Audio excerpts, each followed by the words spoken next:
Jemi së bashku në këtë ditë të fundit të javës në takimet tona të përditshme dhe do të presim një moderatore e cila na vjen nga Kosova këtë herë. Ajo është një nga fytyrat më të njohura të Klan Kosovës dhe prezanton atje një program të vetin të përditshëm të titulluar Ora e Pasdites. Ajo quhet Njomza Aliu. Do ta kemi për herë të parë në një intervistë në studion ton, me siguri shumë për jush mund ta kemi parë në ekranin e televizorit. Është gazetare në profesion, ka studiuar për gazetari dhe është dedikuar tashmë botës së televizionit. Presim Njomza Aliu në studio. Wow! Kjo është surprizë e vërtetë, e papritur. Falenderoj shumë, të të përqafoj mirë dhe falenderoj që je sot këtu. Faleminderit për ftesën. Të kekun e ke bërë vetë? Jo, nuk e kam bërë vetë, realisht as nuk është i blerë, por ne pas ditëve kemi 2 pjesë. Në sfond të bisedës tonë kemi dhe një pjesë gatimi, aty kemi Orana Sinani që gatuan. Tani këtë javë kemi gatimet me limon, se bëjmë nga një javë një produkt. Dhe kjo është një kek me limon, është gatuar në brumë, live. Është freskët, live nga freskët. dhe sola soj. Të falenderoj shumë, ishte shumë e këndshme e gjitha. Ulemi ndërkohë Njomza e dashur, ulemi. Këtë kekun do ta mbajmë këtu sepse mban aromë të mirë. Me çfarë ishte ky keku the? Me limon, po tjetër? Po tjetër duhet ta pyesim Oranën, kishte car moskati, shumë pak sheqer, pak çokoladë ka për brenda. Ajo na e poston recetën çdo pas dite. E kishim një me kungullesh, që e kishim recetën kryesore të ditës dhe një tjetër e sajuam pa kungulleshën. Po me qenë se jemi në festë. Si shkoi rrugtimi, të shikoj kështu të me mëngë japone ke ardhur sot. Ndërkohë që ne vuajmë dimrin këtu, ju nga Kosova që keni dhe bordi na vjen me mëngë japone. Këtu më duket ngrohtë, më beso. Atje në anën tjetër, në momentin që kalon tunelin në veçanti, e ndjen të ngrohtit, fillon të ngritet temperatura dhe ka dikun 15 gradë dallim, sepse atje ishte 0, këtu 2-13 gradë. Që ti prandaj nga që një ngrohtë të njëherë këtu edhe Mezi po e presim pranë dhe këtu më duket që po e përjetoj atë. Mirë, ne kemi përgatitur një profil për Njomzën për të mësuar në fakt historikun e jetës së saj dhe të formimit të saj profesional. E ndjekim dhe kthehemi në studio. Njomza Aliu tashmë prej vitesh është një nga prezantueset e dashura të ekranit të Klan Kosovës, që në fillimet e këtij televizioni. Njomza ka studiuar paralelisht për gjuhë dhe letërsi angleze, si dhe për gazetari, ku menjëherë pas përfundimit të kësaj të fundit, u angazhua profesionalisht në media, fillimisht si gazetare të reni dhe bashkëprezantuese në programin e mëngjesit të Klan Kosovës, dhe më pas si autore dhe prezantuese e programit të përditshëm që moderon tashmë prej 7 vitesh, të quajtur Ora e Pasdites. E pasionuar me punën e saj dhe me portretin e ëmbël, Njomza ja ka dalë të jetë e pëlqyer për publikun dhe rezistente në tregun mediatik. Televizioni duket se ka qenë një augur i mirë edhe në aspektin personal dhe intim të Njomzës, pasi aty është njohur dhe me bashkëshortin e saj, Arbenin, dhe së bashku janë prindër të djalit të tyre 4 vjeçar, Lumi. Kjo ishte një përmbledhje, po Njomza do të na rrëfej shumë më tepër. Pra, le të themi Njomza që ti ke filluar në Klan Kosova që në Qukur Klan Kosova është ka hedhur sinjalin e parë, ka shpërndar sinjalin e parë apo jo? Në realisht isha duke pra bën 10 vite, le të themi 10 vite. Të dielën festojmë dhe keku është për atë arsye. Keni 10 vjetorin e Klan Kosovës. Shënojmë 10 vite të Klanit, 11 vite të parastisë së shtetit. Shty ke 10 vite eksperiencë mediatike. 10 vite mediatike. Muaj në ardhshëm mbushi 30 vjetë, kështu që gjithë të 20-at i kam kaluar në Klan. Si të duket, ke filluar fillimisht si gazetare terreni, më pas si moderatore? Po, fillimisht kam qenë pjesë e programit të mëngjesit ora 7, 3 vitet e para, kam qenë pjesë e këtij programi në terren dhe bashkë prezentim, sepse çdo kronik që ne mbulonim të nesër më prezantohej nga pikërisht autorët e kronikës, të cilët ishin në shoqëri me Alaudin Hamitin, i cili ka qenë prezantuesi kryesor i emisionit për 3 vite të tëra. Tani ai bën një program tjetër apo jo? Emisionin e mbrëmjes që e kanë titulluar Nin shkurt për ndrimin natës. Keka ka mbajtur orën 7 për vite të tëra. Tani Keka po del në një emision kuzhine garues, që do të jetë një lloj spektakli kuzhine.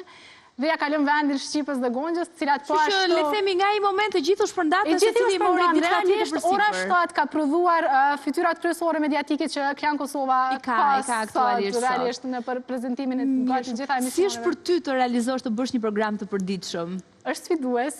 Besoj nga të gjithë të ftuarit që ke Rudinën e të dyat kemi më shumë të ngjashmëri sepse bëjmë pikërisht të njëjtën punë dhe e di dhe nga prava se çka është përgjithësi e madhe. Realisht të merr shumë, bëhet pjesë e jetës tënde. Realisht më klani nuk është punë për mua sepse unë jetoj me klanin dhe kur jam jashtë klanit gjithmonë jam duke u përgjigjur kërkesave të njerëzve, jam duke kërkuar vetë të tjerë që të jenë personat cilët do të shfaqen në emision. Është jeta jote, bëhet në një lloj stili jetës tënde, cilën e ke në përditshmëri. Absolutisht.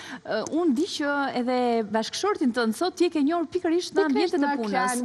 Ma tregon pak historinë.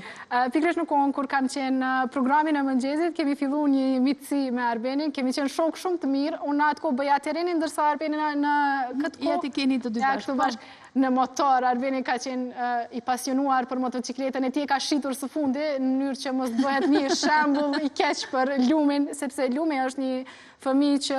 Lumi është djali yt. Po, djali yt që është shumë i guximshëm. Sa vjeç? 4 vite kam mbushur tash. Është shumë i guximshëm dhe nuk dëshironim ta ekspozonim në motocikletë, kështu që e larguam nga jeta. Po, ti kthehemi njoftimit, jemi njoftuar në Klan aty, ai ka qenë pjesë e grafikave, unë kam qenë pjesë e terrenit dhe studios, kemi pas një miqësi shumë të mirë me njëri tjetrin. Ndonjëherë kur unë mbuloja një koncert, sepse kam mbuluar kryesisht pjesën kulturore në gjithë Kosovën, ndonjëherë në Shqipëri dhe në Shkup. Ka qenë mbështetje për ty? Më shoqëronte, po, është jashtëzakonisht, është një person shumë pozitiv dhe është një person me shumë humor të mirë, që në gjitha momentet dhe kur ke sfida në jetë e ka një batutë mirë që të nxjerrë. Këtë është një gjëra që ndoshta të tërhoqën tek ai në fillim? Po, pikërisht humori i tij i mirë ka qenë një prej arsyeve kryesore që jemi tërheqë dhe jemi bërë shok të mirë në fillim dhe pastaj përfunduam edhe si qeftë. Aktualisht jeni sërish në të njëjtin ekip? Jo, realisht asnjëherë nuk kemi qenë në të njëjtin ekip. Ai ka qenë duke bërë grafikat dhe unë në programin e mëngjesit. Pastaj ai kaloi në pjesën e kamerës tek desku informativ, tek lajmet. Realisht në punë shihemi shumë pak. Unë dhe oraret i kemi të ndryshme dhe departamentet ku punojmë janë të ndryshme. Në punë shihemi më pak. Por në shtëpi jemi bashkë. Sigurisht, në shtëpi jemi bashkë, keni ndërtuar familjen tuaj tashmë. Le të tregojmë pak disa nga këto momentet e jetës private, sepse ti di, këto janë programe ku këto biseda janë gjithmonë shumë të këndshme dhe ka kuriozitet. Keni bërë pas sa kohësh që jeni njohur, keni vendosur të martoheni së bashku? Diku 2 vite e gjysmë, gati 3 vite pasi që kemi qenë bashkë. Kjo është fotoja e dasmës suaj? Nuk kemi bërë një dasmë tradicionale, realisht nuk jam tip që i pëlqej traditat në vendin tonë të dasmave, shumë zhurmë, shumë rëmuj dhe kam dashur të kem një darkë të veçantë, ku mbledh vetëm personat e afërt, sepse kur je në media e një gjithë ata njerëz, ke gjithë ata kontakte dhe nuk do mbaronte një dasmë me pak njerëz, po unë kam ftuar vetëm, dhe po i shikoj të fotografitë, vetëm miqt e zemrës, ti themi kështu. Familje nuk kam shumë të madhe, kam shumë pak familjar dhe Beni ka një familje të vogël, të dy kemi qelluar me familje të vogla, diku 30 persona kemi qenë në darkën e martesës tonë. Po gjithsesi është një kujtim. Ti ke veshur fustanin e bardhë, e kam zgjedhur vetë, nuk e kemi zgjedhur bashkë me Benin, zakonisht kur është puna të zgjedhja më shumë zgjedhi unë për të, se sa ai për mua. Ti ke zgjedhur tëndin, po ke zgjedhur dhe kostumin e tij, bia, po jo. Unë zakonisht bëj më shumë. Po që thonë është më mirë, sepse nuk është mirë thonë që ta shohë dhëndri fustanin e nusës përpara. Po, e ka parë pikërisht në momentin kur jemi bërë bashkë që të shkojmë në... Kur je bërë nusër. Mirë, më trego diçka tani për pjesën tjetër. Ti e bërë mama, paralelisht pra me angazhimet e tua profesionale, ka ardhur edhe djalin jetën tënde. Si ka ndryshuar jetën tënde ardhja ti? Lumi ka ndryshuar jetën shumë pozitivisht, në fillim shumë sfiduese, të ballafaqohesh me këtë profesion, sidomos në profesionin tonë i cili ka orare të ndryshme dhe me një bebi në shtëpi, mirë po unë jam kthyer shumë shpejt, unë jam kthyer në ekran një muaj pasi që ka lindur Lumi, jam kthyer vetëm në pjesën e emisionit në atë kohë. Ka qenë një angazhim shumë i madh. Tani, kur po rritet, sepse në fillim mendoja që ai do të kaloj disa muaj të fazës së tij të parë të jetës dhe unë do jem më e lirë, po sado që po kalon koha, angazhimet ndaj tij shtohen, nuk po ndodh, po ndodh e kundërta, angazhimi për të po rritet. Mirë, po ka qenë një sfide ëmbël. Ti themi kështu, një sfide ëmbël kur çdo mëngjes zgjohesh me dashuri, ke shtratin të mbushur me dy personat të cilët i ke për zemër më së shumti. Si organizon kohën me të? Duke qenë në një program të përditshëm, televizioni është një punë e tillë ku ti as nuk merr dot raport kur sëmuresh, nuk ka emergjenca, nuk ka asnjë arsye në botë që të bëjë ti të mos dalësh në punë. Ndërkohë që në profesionet e tjera e ke pak të lloj komoditeti që të shkëputesh një moment.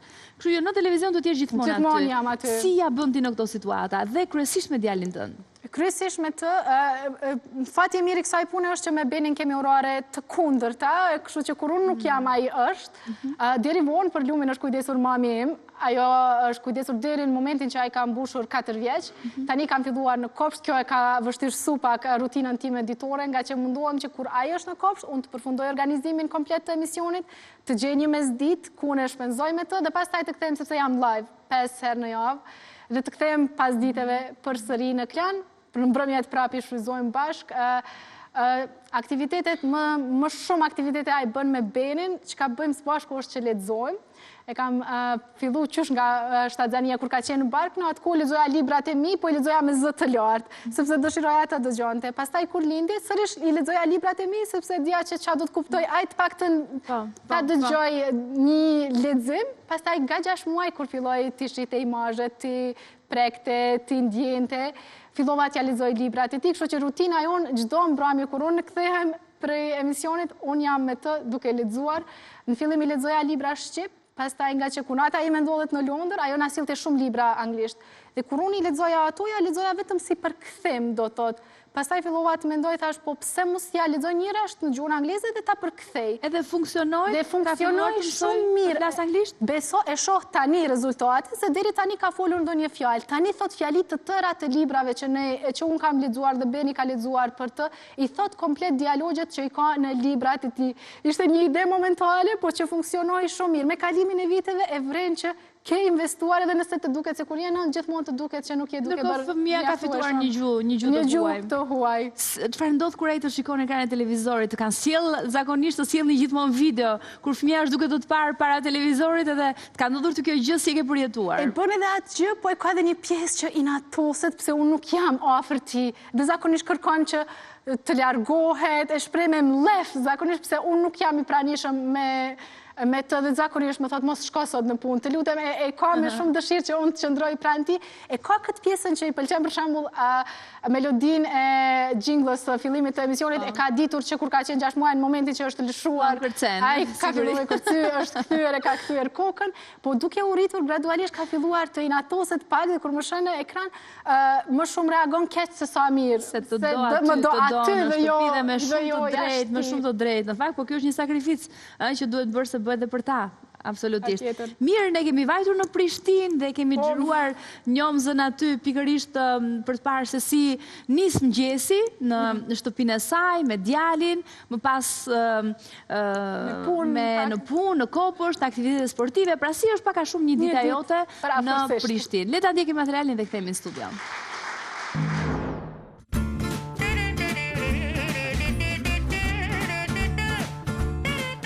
Mirë mëngjes. Atëherë këtu edhe fillon dita për mua dhe për familjen time. Unë gjithmonë preferoj që ta kem një mëngjes shumë të shëndetshëm, me që edhe nuk jam personi i kafeve. Mëngjesin e filloj me ushqime të shëndetshme. Ajo që zakonisht bëj janë drithrat, i shoqëroj me lloje të ndryshme farash, i mbushi kjo është kavanozimi i farave. Këtu ka fara kia, fara lule dielli, fara të susamit, fara të lirit, si përzit gjitha fara, ndonjëherë aty shtoj edhe ara të ndryshme, fruta arore të ndryshme, që t'i marrë në qënë mëngjes gjitha vitaminat, jo vetëm unë, por edhe krejt familja ime, e shoqëroj me ndonjë frut, zakonisht me jogurt.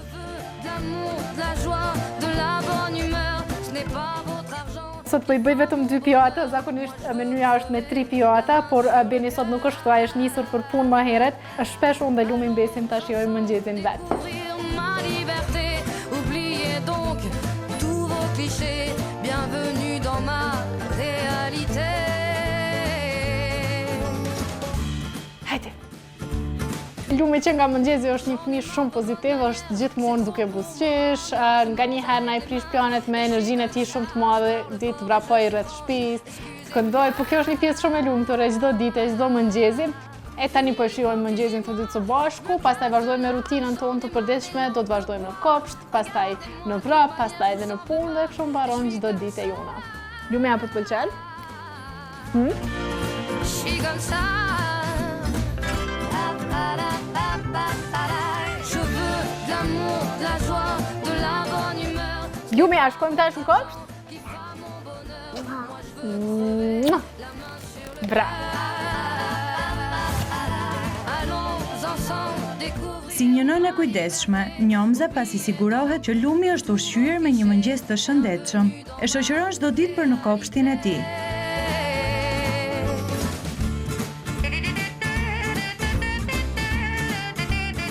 A ma duroni për çfarë? Hajde. Kisha. Punim. Ole, miru pafshim. Miru pafshim. E në që? Ja, pra kjo është kopshti i Lumit, ai do të qëndroj për disa orë këtu, derisa unë të merrem pak me veten, të bëj pak sport dhe pastaj të përfundoj punat e Kjarit.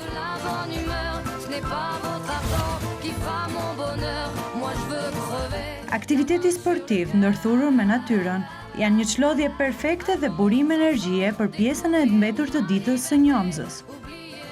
Këtu është pjesa kur unë edhe filloj ushtrimet. Një kohë shumë gjatë, kam ushtruar në palestër, po më është mërzit dhe tash e një vit, bëj vrapshin në natyrë, mundohem që të dalë çdo ditë, po nganjëherë nuk mundem, por 3 herë në javë dal patjetër. E këtu mbaron prapimi im për këtë mëngjes, se kam vendosur me dalë në natyrë, për shkak që këtë kohën e kaloj në studio, prapa kamerave, po iki tani shihemi më vonë.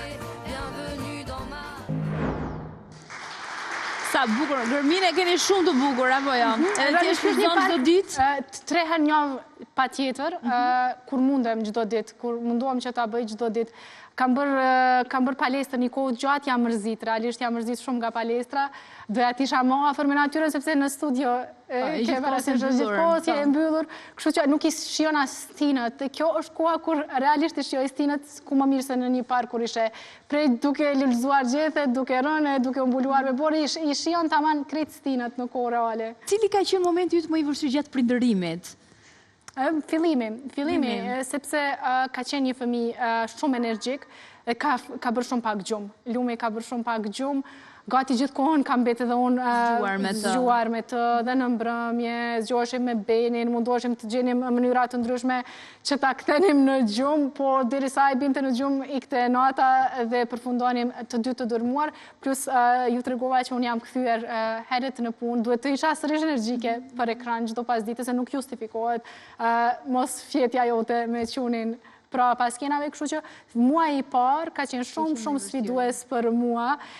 Realisht e kam parë, pa marrë parasysh sa kam lexuar për prindërimin, për fazat e bebit, e kam parë që nuk kam qenë plotësisht gati për atë që ka më priste, nuk kam qenë në djeni se që ka më pret, ndoshta varet shumë prej natyrës së fëmijës, dikush ka një fëmijë më të qetë, në këtë rast, për mua nuk ishte ajo që e prisja, por u adaptova pastaj. Do t'i bësh një motor apo një vlla së shpejti? Kjo është pyetje shumë e shpesh për mua, nuk e di Rudina, ta them të drejtën, ndoshta pse kam pas këtë vështirësinë e fillimit dhe tani kur ka kaluar 4 vite më duket e vështirë të rikthehem në një fazë të tillë nga fillimi dhe pse dua ta mbush familjen, se cili fëmijë sjell ngrohtësinë e tij, e bën më të lumtur secilën darkë, secilën drekë që ti e shijon në familje, por jam në një dilemë, më duket që kam nevojë edhe për pak kohë. Do të presësh edhe pak. Do të pres dhe pak. Besoj që do të pres. Gjithsesi thjesht e ke shtyr në kohë. E kam shtyr në kohë. Okej, mirë, flasim pak edhe për programin tonë, ne kemi disa materiale backstage. Do ta shohim sërish Njomzën teksa përgatitet për të vajtur në punë, përgatitet për të bërë programin e saj. Materialet paskuin tash i quajmë ndryshe, ato që publiku nuk ishte asnjëherë, sepse janë është ajo gjëja që ndodh përpara përgatitja për të realizuar më pas ato programet e përditshme që shfaqen në Klan Kosova, si gjithmonë. Shohim materialin dhe kthehemi sërish në bisedë. No, you'll play along, let her lead you on, you'll be saying no, then saying yes, cause you're messing with your head. Oh, she's sweet but a psycho, a little bit psycho, at night she's screaming, my mind. Oh, she's hot but a psycho, so left but she's right though, at night she's screaming, my mind. një videoklip i bukur, në fakt i cili flet pak për të treguar shumë në lidhje me impenjimin e përditshëm, siç është programi i përditshëm, siç edhe ne tham pak më herët. Mirë, në profesionin tënd, edhe për jetën tënde personale, cili ka qenë një moment i vështirë, të cilin të është dashur vërtet shumë kuraje për ta përballuar? Në aspektin profesional apo në aspektin personal? Unë kam përshtypjen që kur vinë ato momentet e sfidat e forta nuk ka ndarje mes personales edhe profesionales.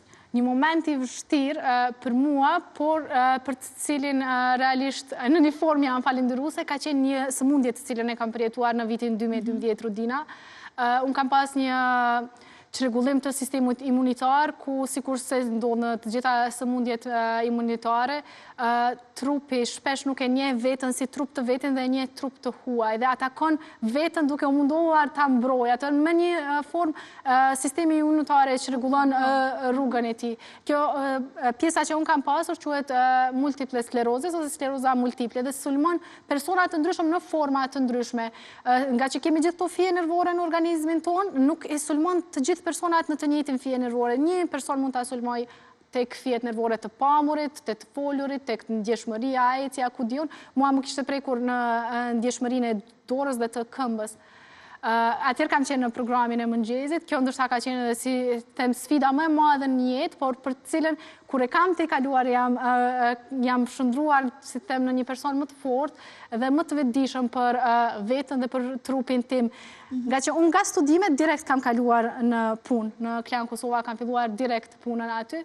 Dhe kam filluar në fillimet, sepse po ndërlidhet gjithçka që mos ta zgjat shumë. Në fillimet e Klanit, kur një televizion është duke u munduar të krijojë identitetin e tij dhe të dominojë në tregun mediatik, puna ka qenë shumë e madhe. Ne kemi qenë një ekip i vogël krahasim me punën e madhe që është kërku dhe ka qenë ballafaqim i rënd për mua, shumë stresues dhe bëja një jetë të çrregullt.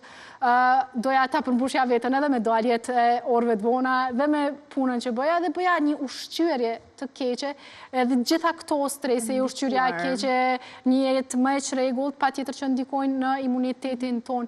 Në atë kohë për disa muaj më ishte mpir dora dhe këmba. Në Prishtinë, fatkeqësisht nuk është se gjetën se çfarë kisha një diagnozë. Realisht ka qenë një eksperiencë jo shumë e mirë, që nuk ndodh me të gjithë pacientët kosovar, por shpesh mund të ketë raste të tilla kur të maltretojnë duke bërë analiza të shumta dhe në fund nuk gjejnë një përgjigje të saktë. Më pastaj kam ardhur në Tiranë te doktor Petrela në atë kohë, të cilin gjithmonë e mbajnë mend. Më ka diagnostikuar, por isha shumë skeptike realisht në qoftë se dhe ai ka diagnozën e duhur dhe që duhet të shkoj në terapinë që më dha, nga se kisha humbur fillimisht besimin. Kështu që bëra kërkime dhe gjeta një hulumtues pikërisht në këtë sëmundje që kishte punuar për 20 vite të tëra gati në gjithë botën që hulumton te faktorë të ndryshëm, si nëse mund të jetë klima faktor që e shkakton një çrregullim të tillë, ose ushqymi, gjeografia, historia, gjitha hulumtimet i bën. Dhe kishte 20 vjet në këtë punë, jetonte në Londër dhe u drejtova tek ai, më besoni që më ka dhënë diagnozën e njëjtë, të njëjtën që kisha marrë pikërisht në Tiranë. Ishte një fazë e vështirë sepse e kupton që në një formë sa ti mund ta kontrollosh organizmin tënd, krejt atë që ne kemi brenda vetës, sa ti ke dorë dhe fuqi që të bësh diçka në një moment të tillë që realisht është e pakta ajo që mund të bësh, por mund të bësh që të parandalosh. E kupton që një jetë më e shëndetshme dhe një formë më e mirë, më natyrale e të jetuarit mund të mos kishe quar deri në një moment të tillë dhe fillon ta vlerësosh pikërisht kur e humb, ashtu si ndodh me shumë gjëra në jetën tonë. Kur i humb dhe fillon ti vlerësosh, atëherë fillova ta vlerësoj shëndetin dhe e mira pse jam falendëruese është se unë kam ndryshuar stilin e jetës. Tani për shembull çam më kujtohet mjeku në Britaninë të Madhe më kishte propozuar që mos konsumoj asgjë e cila kalon në procesim, në fabrikim. Vetëm gjithçka bio, gjithçka natyrale, gjithçka të freskët, realisht ajo çka tret organizmi jon janë ato që rriten bashkë me ne, frutat dhe perimet, ato të tokës, frutat e stinës, pra gjithmonë edhe prodhime lokale, po. Po vendore edhe plus edhe të sezonit, se dhe kjo është një filozofi goxha e madhe të stinës edhe lokale. Bashkë me ne i kalojnë të njëjtat ndryshime dhe këto fruta dhe fillova të mësoja shumë gjëra për pjesën e shëndetit. Po tani domethënë konsiderohet e ka përcyer gjitha Qërë, është një fat shumë i madh për mua, në përgjithësi kam shumë fat në shumë sfida të jetës. 20% e personave që preken nga diçka e tillë kanë vetëm një sulm të parë dhe nuk përsëritet asnjëherë më në jetën e tyre. 80% e personave që preken nga diçka e tillë vazhdojnë për tërë jetën duke pasur bashkëjetojnë me atë gjë. Çdo 2 ose 3 vite kanë një sulm të ri, i cili shpesh secili sulm dobëson nëse të ka prekur të folurit, dobëson se cilën herë më shumë. Por unë kisha fat që jam në këtë grupi 20% se kaluan 7 vite gati. Kjo ka qenë një sfidë e madhe për mua, po që më ka ndryshuar realisht kogja shumë për të mirë dhe nuk është se është një fazë që duhet ta kem si kujtim të keq, por një sfidë. Kundrazi, mua vjen mirë që ti e thua, e tregon edhe jep edhe mesazhe të rëndësishme për gjithë njerëzit që janë duke na ndjekur në këto momente për të jetuar shëndetshëm apo jo, për një stil të shëndetshëm jetese. Pastaj në këto momente sidomos në momentet kur je e sëmur, fillon të kërkosh të bësh hulumtime dhe unë kërkoja online, kërkoja diagnoza, çka shkruajnë, çka mund të ndodhë, kishte raste që shkojnë deri në një amputim të një gjymtyre dhe ajo të streson shumë. Sigurisht, mjekët në përgjithësi nuk të rekomandojnë që të lexosh në përgjithësi të googollosh në këto raste, sepse të panikosesh, aty lexon ekstreme. Plus kur e dija që një sulm i tillë mund të përsëritet pas 2 vite, pas 3 vite dhe pastaj vendosa të punoj me veten, se dua ndoshta ta ndaj si një mendim të cilën mund ta kenë dhe të tjerët. Realisht fillova të mendoj me veten çka nëse dal nesër dhe më shtyp një makinë. Tash unë duhet të brengosem nga sot që nesër do të më shtyp makina apo ta jetoj të sotmen. Sepse brengosesh as çka nëse sulmi do të ndodh pas 3 vitesh dhe do të dobësohem. Por kur e i largova këto mendime dhe fillova të bëhesha më pozitive dhe ta shijoja çdo moment që jetoja, besoj që edhe ajo ndikoi, sepse sidomos në një sëmundje imunitare, stresi vetëm se përkeçon gjendjen, kështu që sigurisht. E ke kaluar më së miri, ndërkohë që ka kaluar gjithë kjo kohë dhe ti e shëndetshme si molla, themi ne, ëh? Mirë, ndërkohë paralelisht ti ke bërë modelin ose të pëlqen të jesh blogger e mode, sepse ke pasion modën apo është një nga pasionet e tu moda? Ke krijuar edhe një blog të ndin kohë të fundit? Kam bërë një Insta blog realisht, nuk e kam bërë ende si web dhe blog tamam, nuk e di nëse do të kaloj tamam në platformën web, nga që po e shohim që rrjetet sociale janë ato ku mund të shprehemi. Një portal, le të themi. Një portal tamam. Ende se ke menduar. Po e bëj tamam në Instagram, në Insta blog, veshjet janë pasioni im, kështu që po mundohem të jap këshilla për kombinime të ndryshme dhe realisht çka po mundohem të bëj është që njerëzit të jenë të kënaqur me veten e tyre, me trupin e tyre dhe me naturalitetin e tyre. Për shembull, unë le që s'kam bërë asnjë ndërhyrje, se nuk jam kundër persona që s'ndjehen mirë, le të bëjnë aspektin me cilën edhe ndihen mirë. Unë nuk kam ngjyrosur as flokët, asnjëherë në jetën time nuk bëj as stoj, bëj vetëm ngjyrosje me një llak i cili është breathable dhe merr frymë që mundohem gjithçka të jetë sa më larg kemikaleve, të jetë më natyrale dhe po mundohem në një formë ta promovoj edhe këtë stil jete ku ne secili jemi unik dhe mund të jemi plotësisht kënaqur me veten tonë dhe me kombinimet tona. Gjithçka ndodh në faqen tënde të Instagramit apo jo? Po gjithçka në Instagram për shkrim aty. Në perspektivë më pas për të krijuar edhe një website tëndin për të hedhur gjithçka aty. Mirë, po përgatiteni për të festuar 10 vjetorin? Po përgatiteni për të festuar 10 vjetorin, realisht ndoshta edhe kjo është arsyeja kryesore pse unë këtu jam sot. 10 vite kanë kaluar në Klani nga një ambient shumë i vogël, është shndruar në një ambient gjigant, dikun kemi pas 300 metra katror hapësirën ku kemi performuar në fillimet e Klanit, tash jemi në më shumë se 6.000 metra katror hapësirë, me studiot cilat realisht pa modesti mund të janë më të mirat në Kosovë dhe me program përmbajtësor, jo vetëm në atë që shohim vizualisht.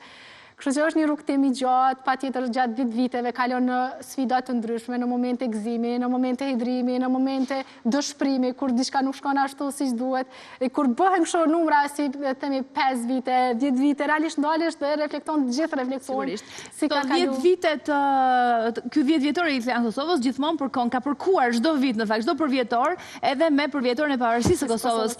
Është e njëjta datë, 17 shkurti, kështu që do të kemi një tjetër festë, një festë shumë të madhe për gjithë shqiptarët kudo që jetojnë, festën e pavarësisë së Kosovës, kështu që le të bëjmë një urim së bashku sot ta shfrytëzojmë sepse festa është të dielën dhe nuk është se do takohemi dot më herët përpara festës, kështu që urime të gjithë shqiptarëve kudo që janë sidomos shqiptarëve të Kosovës që jetojnë aty, nga zemra për ditën e tyre të pavarësisë, ditën e tyre të lirisë. Faleminderit urimin pranoj edhe unë, po ashtu dhe urime edhe gjithë kolegëve dua t'ju uroj për punën e mrekullueshme që kanë bërë për këto gjatë këtyre 10 viteve në Klan Kosova, me punën e secilit prej tyre kam arrit klani të jetë këtu ku është sot, kështu që është një ndjenjë shumë e veçantë, është një fazë shumë emocionale kur e kujton gjithë karrierën tënde, sidomos kur ke filluar kështu shumë i ri dhe gati në gjithë ekipi për brenda klanit kemi qenë shumë të ri kur kemi filluar, e kemi kaluar një dekadë tjetës bashkë, është emocionuese dhe gëzim shumë i madh dhe do festojmë të dielën. Bile dhe festa shtetërore do të ndodhë në qendrën kulturore të Klanit, koncerti organizuar nga shteti i Kosovës mbahet pikërisht aty, kështu që ne të dy festat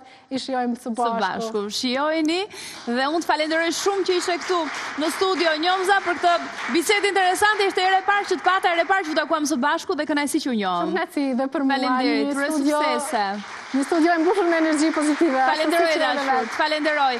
Ne kemi publicitet, takojmë pas pak.